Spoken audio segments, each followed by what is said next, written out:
The dominoes falling is a good metaphor. It's, if you got 100 dominoes, you knock the first one, they're all going to fall. That's just physics. So how do you stop that? How do you stop that crisis? Well, you truncate, you drop a steel wall between two dominoes, and this one hits the wall and this one's still standing. But that's the bailout. The problem is each crisis tends to get bigger than the one before, which means each bailout gets bigger than the one before. My question, are we now at the point where the needed bailout is bigger than the capacity of the central banks, that they've pulled all the rabbits out of a hat, played all their cards? And again, this goes back to what I did say about the Silicon Valley Bank rescue. It is the biggest bailout in history, and I can explain why. But if that's the case, what else do they have? In this video, Jim Rickards discusses the unprecedented bailout of Silicon Valley Bank and the larger implications for the financial system. Rickards explains how this bailout reflects a growing trend where each crisis demands larger interventions, raising concerns about the central bank's ability to manage future crises. With 97% of Silicon Valley Bank deposits uninsured, Rickards emphasizes the fragility of the financial system and warns of a potential loss of confidence in the dollar itself. Watch to understand the gravity of the current financial landscape and what might come next. So now we're dangerously close to the point where, as the crisis gets worse, it's no longer, oh, gee, let's wait for the Fed to bail it out, or let's wait for the ECB to bail it out. You get to the point, I think we're there, where you say, no, these guys actually can't stop it. And you lose confidence in the currency itself. It's the dollar. The crisis is the dollar itself, and the euro, goes along with that. And then that's the crisis. And there's no way to bail out a dollar crisis with dollars, because you're just pumping more of what people have lost confidence in. And then, then where do you go? And there are good answers to that. We've seen it again. We've seen it all before. This is big. It's not over. The regulators will attempt more bailouts, but we're at the point where I think you can start to question the regulators themselves. Let's go back to Brazil, Mexico, Argentina, the Latin American debt crisis, broadly defined in the early 1980s. That played out, the intense phase lasted about 3 years, 82, 83, 84. It wasn't until 1990 that we got around to Brady bonds, which were the ultimate refinancing technique. But the intense period lasted about 3 years.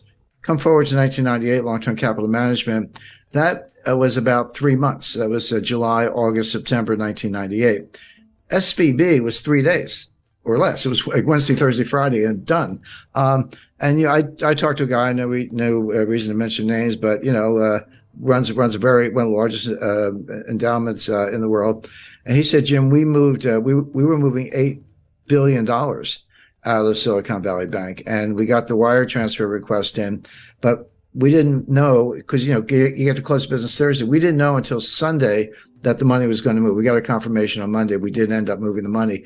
But there was about a 48-hour period there from Friday to Sunday when no one knew that the wires had been completed. The recipients didn't have them. It was just in limbo, and it worked out. One of the big crypto promoters, they had $3 billion in Silicon Valley Bank. And they talked about, all these small entrepreneurs and startups, they got 100 employees and 5 million in working capital, and that money's gone and they're all going to fail.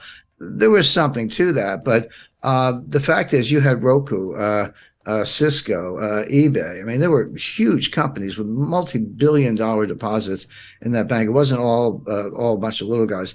So, but yeah, you can. In the old days, you had to line up around the block, and maybe it was raining. You're standing there in the rain, waiting for your turn to get up to the tower. Now you can be in line at McDonald's, with your cell phone, and just a couple hits, QR code, and boom, $10 million is gone. And what Peter Thiel did, and he was right. I mean, I'm not criticizing him. He got his own money out, but he sent out like an SOS to Silicon Valley. He said, all of you, whoever you are, get your money out now. And a lot of people did, and that was that $40 billion. So the time frame is becoming more compressed because of technology. You're exactly right about that, which means that the response function has to be equally compressed, or else you are going to have all the consequences of an honest to goodness global financial crisis. Jim Rickards discusses the massive bailout of Silicon Valley Bank, SVB, and the escalating nature of financial crises. He warns that each bailout grows larger, potentially exceeding central banks' capacities. Rickards also highlights the risk of losing confidence in the dollar, which could lead to a global financial crisis. He criticizes SVB's risky investments in government-subsidized green projects and stresses the importance of evaluating banks by their ratio of uninsured deposits, noting SVB's vulnerability due to its high ratio. And I'm not sure if everyone knows the sequence, but on Friday night, March 10th, the FDIC took over Silicon Valley Bank, and they issued a press release, and they said, here's what we're doing.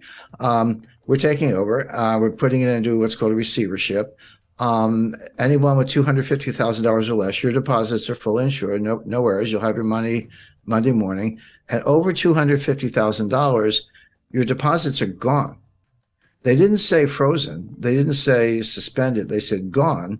And they gave you a receivership certificate, basically an unsecured printed up IOU from the FDIC, but not money. And it's a receivership certificate. And they said, hang on to them. In effect, we're going to sell assets. And as and when we realize proceeds from assets, we'll give you something. We'll give you distributions on these things. Don't know how much, don't know when. We'll do the best we can. Remember in the RTC days in the early 90s, it took them 2 years, and they were very efficient. I worked with them at the time. We were in their offices when we were sitting on boxes because they didn't even have furniture, but they were doing deals. So they had the right attitude, but that took 2 years. So, and that was it. Well, that's when I call the billionaire crybabies came out in force. Bill Ackman, all these guys. Oh, you got to save us. I was like, well, you got to trade on Bill. $5 billion is not enough. But anyway, they pounded on the White House all weekend. Now here's something that very few people say, almost nobody knew at the time except the management, although they seem to be asleep at the switch. Everyone's like, yeah, startups, venture capital. And there's a lot of truth to that. 97% of the deposits of Silicon Valley Bank were uninsured. And by the way, that's my new metric for assessing banks. You used to look at, working capital and debt equity ratios and, bad assets, governments. There are lots of ways to measure the health of a bank. But the most relevant way right now is, and this is publicly available, take the ratio of uninsured deposits to total deposits.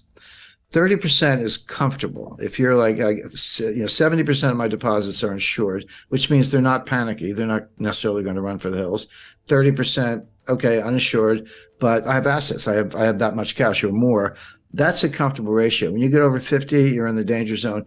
Well, Silicon Valley Bank was 97% uninsured, which meant all the money was going to run, and it did. So that's a way, if you're looking at these big banks or any institution or your own savings institution, to look at it. But Silicon Valley Bank was a climate bank. Were they investing in startups? Yes. Were they investing in technology? Yes. But these were climate. These were green new scam startups looking at battery technology, chemistry, physics, to try to make a better battery. But not much improvement in the battery in 200 years, but they're working on it. Wind turbines, other sustainable fuel alternatives, et cetera. Again, do that if you like, if that's your field of research, but so much as is subsidized by the government and then further subsidized by Silicon Valley Bank. And that's where the assets were. That's where the loans were, by and large. And so the White House is getting hammered, not only because of entrepreneurs, job losses, and by the way, we are in an election cycle here in the United States, but from the greenies, who are extremely powerful.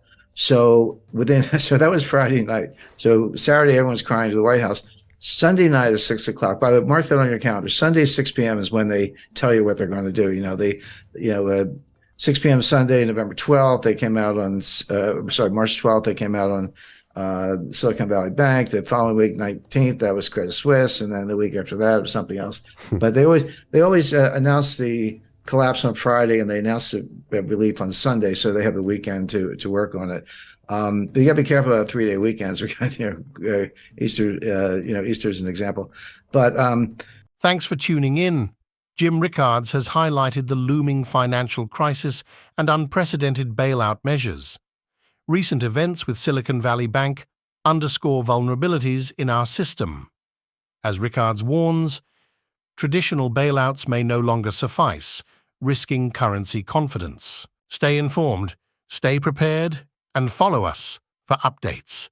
Stay vigilant in these uncertain times.